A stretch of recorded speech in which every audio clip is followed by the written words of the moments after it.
Hi Rebecca, how are you? Hey, good day. Come on in, come on in. Thank you. Have a seat wherever you feel most comfortable. I want to sit here. Yeah. Good, Scott. So if I sit here, Yeah. no perfect. worries at all. Did you find your way here today all good? Yeah. Traffic was a bit bad, but Yeah. made it, so that's good. Yeah. Oh well, welcome to our room and our practice. Just want to check with you: is eye contact okay? As in some cultures, Pacifica cultures, it's not something they prefer. No, yeah, I'm okay with eye contact. Good as God. Yeah. Okay, great. Well, as I'm sure you know, my name is Jack. I'm a student counsellor at Manukau Institute of Technology up in Auckland. And being a student counsellor, we work under NZ Association of Counsellors. And with that, we have a strict code of ethics, which essentially governs how we run our practice and so forth. In particular, we have confidentiality. Is this your first time to counselling, Rebecca? Yeah, it is, yeah. Okay, great. So I'll elaborate a little bit more on what that means. So anything that we talk about in these sessions stays between yourself and I. It's private, it's confidential. However, if there is a risk to yourself or someone else, then we would have a conversation where I would inform you that, look, this is what it may seem like, and you will confirm whether that's true or not, and we may have to involve another person, such as my senior counsellor or another specialist. Okay, cool. No is that okay? Yeah, that's okay, yeah. Awesome. Well, seeing as though this is your session, your full hour, is there any particular way you would like to start your session? In the past, previous clients have started with karakia, they've started with moments of silence, or just going straight into it. What do you feel comfortable with today, Rebecca? I usually like to start meetings with the karakia, if you wouldn't mind. Yeah, of course. Before I start, I'd just like to say that I am learning Te Reo Māori. Okay. And I am not the greatest at the moment. No, that's okay. But I'm getting there. I'm trying really hard. Yeah, okay? That's okay. Great, okay. Awesome.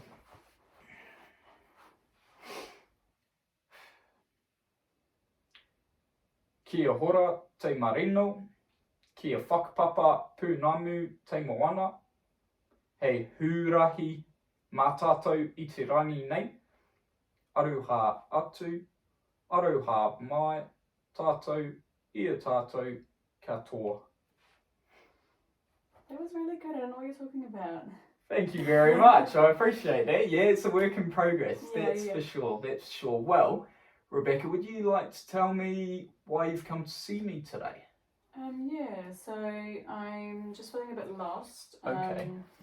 So me and my partner of 7 years, we broke up a month ago. Okay. And I'm just feeling really lost and not sure how to navigate forward. We have a child as well, so we're managing like shared households and the child going to dad's house and mum's house, and it's just really stressful, and I'm just feeling really like lost in the situation, and then also like adapting to being single after so long as well. Yeah, that sounds really difficult, Rebecca. Sounds like there's a lot of moving parts going on at the moment. As you said, that you've recently gone through a really hard breakup, and as well as having a child with your partner. Do you mind if I ask what your partner's name was? His name was Eddie. His name was Eddie. Okay, great. So especially as you have a shared child with Eddie, and how that sort of works, feels really disconnected at the moment. That feeling. Definitely. Yeah. Okay. That's a good way to word it. Okay. By the way, I will be taking notes throughout this session, Rebecca. But these notes are your notes. You can see them at any time you'd like, and we keep them in a locked file cabinet. That only I have access to, and yourself, of course. No worries. Yeah. Okay, great. So we talked about that disconnect. Would you be able to elaborate a little bit more on that sort of lost feeling? Has that started as soon as the breakup finished, and how has that sort of looked since your breakup to now?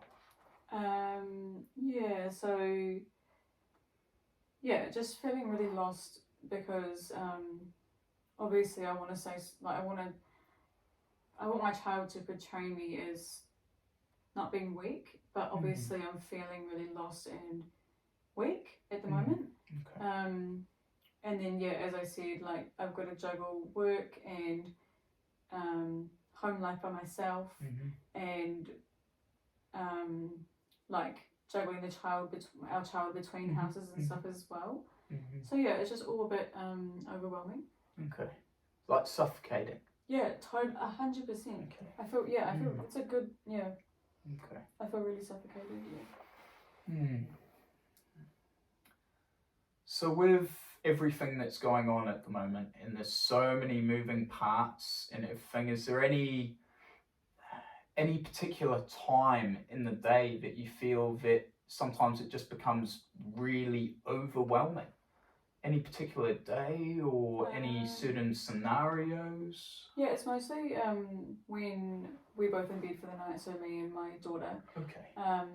And yeah, I feel like I can finally breathe because she's asleep. And then I guess my mind just starts working, and then the feeling, yeah, I definitely feel more suffocated, and like I have a chance to think about it more because I don't have a child to deal with. So yeah, definitely at night time, I think. Does it make it hard to sleep? Yeah, it does sometimes. Yeah, sometimes I'll usually take like a sleeping tablet or like try to do some like breathing exercises or something, but it doesn't really help. Okay, interesting. Well, it sounds that from what you're saying that especially at night time, these thoughts and these feelings are really come down on you, especially when your child is asleep. It becomes essentially just yourself. Yeah, exactly. And you talked a lot about before that you didn't want your wee one to, think you're not strong and things like that. It's a lot to keep on your shoulders at the moment. Yeah. And I just wanted to, on a different perspective, that being able to juggle all those things and look after a wee one, especially with everything going on at the moment, you're incredibly strong for it, incredibly strong. And just with that sort of nighttime routine, you did say that you've been trying to do breathing exercises. Yeah, I've been trying. It's yeah, I think it does have the potential to help, but I guess my mind just wanders because I'm just thinking about these things too much. Yeah, of course. Okay.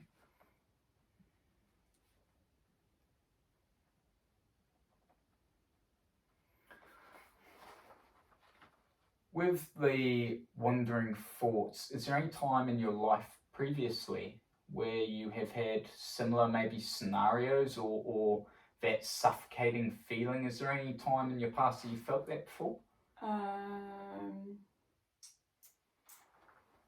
Yeah, I guess when I was younger, when my parents moved us from Tauranga to Christchurch, I felt really lost and like disconnected and yeah, overwhelmed as well because I was only young and I was leaving my friends in a different city to move under the obligation of my parents. So yeah, I guess I definitely felt those similar feelings at that time as well. Yeah. Okay. And you worked through that and you got past that sort of hurdle in your life. Is that right? Yeah. I mean, it was hard. I was only like 7, so wow. Yeah. Extremely hard, especially at such a young age. Yeah. Okay. Well, just on that note, I think that thank you very much for sharing with me all of this. I know that your first session is always the hardest, especially when you're sort of, I think about like a bit of opening up the can. Once you open it up and things, it can be quite difficult. So I really appreciate you sharing these things with me today. Now that we have a little bit of background about what's been going on for you, in the last couple of months, Rebecca, I do have a model that I think would be really good to look at. And yes, it's that one on the wall, the Tipai Mautonga. And it basically, in short, it is a Māori health model created by Sir Mason Dury. Is used by all kinds of people in New Zealand. Yeah. A lot of the time at the moment in modern New Zealand, it's used for health and safety, and it's really a look at us as a person holistically, as a whole, Yeah. essentially. And we have 4 key stars, and I like to think of them because I personally affiliate with this model, that those are your 4 core foundations. So you have your Māori order, which is your cultural identity.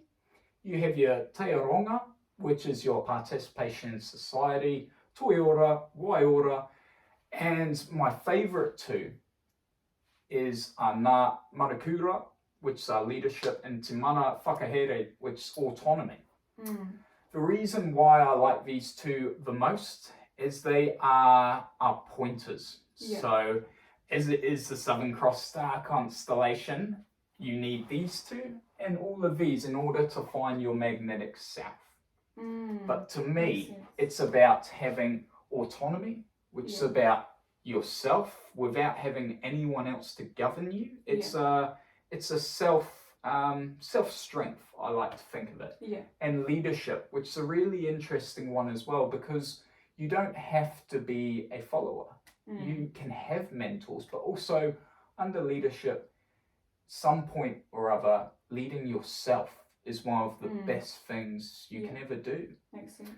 Now, I just wanted to hop into it, if you don't mind, into the first one, which is Māori order. Are you comfortable with using this model today, Rebecca? No, yeah, it seems really interesting, and I like how you've explained it. So yeah, definitely. Okay, great. Well, so what I'll do is Māori order can be split into 2 parts, and that's what I like to do with my clients. As cultural identity can be such a broad topic. So what I'd like to do with you today is I'll just use this whiteboard. Are you comfortable with me writing, or would you like to write? Oh no, I'm comfortable with you writing if you're happy to do that. Okay, that's perfectly fine. My handwriting's not great though. So, culture and identity. So, what does culture look like for yourself, Rebecca? So I am Māori. Okay. Yes. And I mean, I wouldn't say. I do identify as a Māori, but I don't necessarily follow traditional Māori culture. Like I wouldn't get like a moko koe, or I wouldn't. We don't speak. We only speak basic Māori at home. Okay. But no, yeah. So that's probably my culture. Yeah, we visit the marae on special family occasions. Great. Okay. Especially with Māori order, and you've mentioned that you are a Māori. Yeah. However, you don't practice it all the time. You don't practice the particular beliefs or traditions, but it's a real key part of who you are. Yeah. Okay. And you said you have been visiting the marae. Do you go weekly, or how does that sort of look for you? We only go for like special events. Like we went for my nan's 80th. Okay. And then we've also been there for a tangi, which is like a Māori funeral. Okay. But yeah, we only go there for special occasions. Okay. Yeah. Okay. In regards to access to, you know, the marae, and also to learning your language, do you have enough access to it at the moment in your life? Yeah, I do. Like I could make more of it, but okay.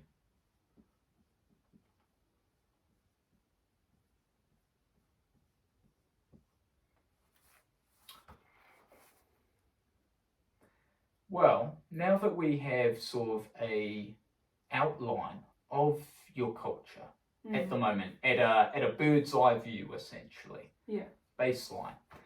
I was going to go into identity. Now, of course, they closely relate. Do you think that your identity, you identify your culture as defining you as a person?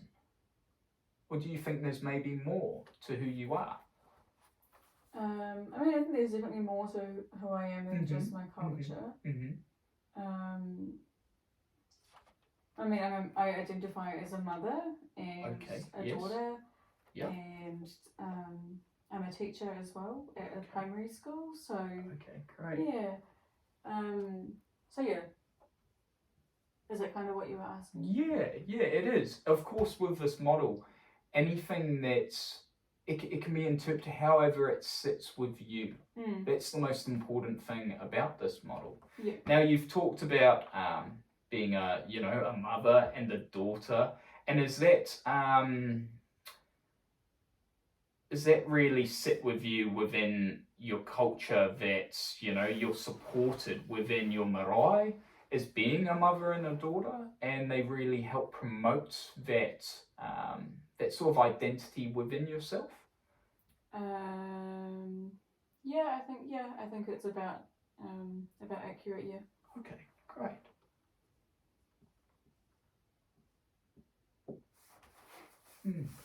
Well, now we have our Māori order. If you'd like to, we can work on to Te Aronga, and with any of this, we have some strong connections. As we go through it, you'll see there's a lot of connections we can make, where one leads into one another, as of course they have to branch together in order to give that support, that core foundation. So, Te Aronga, participation in society. How does that resonate with you? Participation in society. Can you give me any examples of they can be good, or maybe areas that you would like to improve on with participation in society? Of course, you have your being a part of a community in your marae, which also comes under participation in society. Yeah, it does. And I guess also as a teacher, so my class, I'm participating in society in that way because obviously I'm also contributing to society because I'm helping these people learn things. Yeah. And also, you've literally said it just then, was that you're leading people and you're teaching people, which comes under our Ngā Manakura, which is huge. Being able to be a leader, a mentor to these young people is a really big deal. So well done you. So being a teacher. Are there any sports you like to play or anything like that? They can be team or even individual sports. Yeah, I go to exercise classes when I can. It's been a bit harder since I've had my daughter by herself. But I do try to go when I can. Okay, great. So we've covered off our Māori order and our Te Aronga. And over the next couple of weeks, I would really like to go over the others. From a baseline of what they mean to you, and what examples you have of how you kind of list under this tipai mautanga. Just out of two, we have identified that you have a really strong culture around you, really good support network there, especially with your marae, and you have lots of access, if you'd like, for te reo.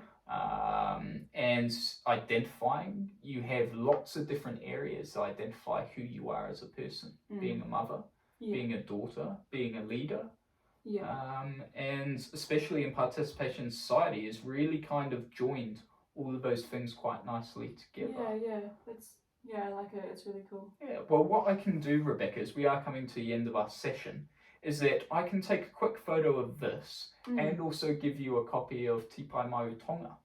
And you can go away and just have a brief look. It's not homework or anything. Up to you when you have free time, as I know you're super busy at the moment. And to kind of look over it and have a wee think, and we can work on it a little bit more. And I've got some other tools as well to kind of go on this journey to finding yourself and making life a bit easier, as it's a bit hard at the moment. That's pretty hard. So thank you very much for coming in today, Rebecca. Is there anything in particular that you want to talk about before we finish, or if there's anything I've said today that you would like to go over again? No, I think I think it's been really good. Okay. But is it okay if we say a closing karakia? Of course it is. Of course it is. No worries at all. Just put these down. Great. Ka whakaaerea te tapu, kia watia ai te ara, kia tūruki whakataha ai, kia tūruki whakataha ai, humie, huie, taekie.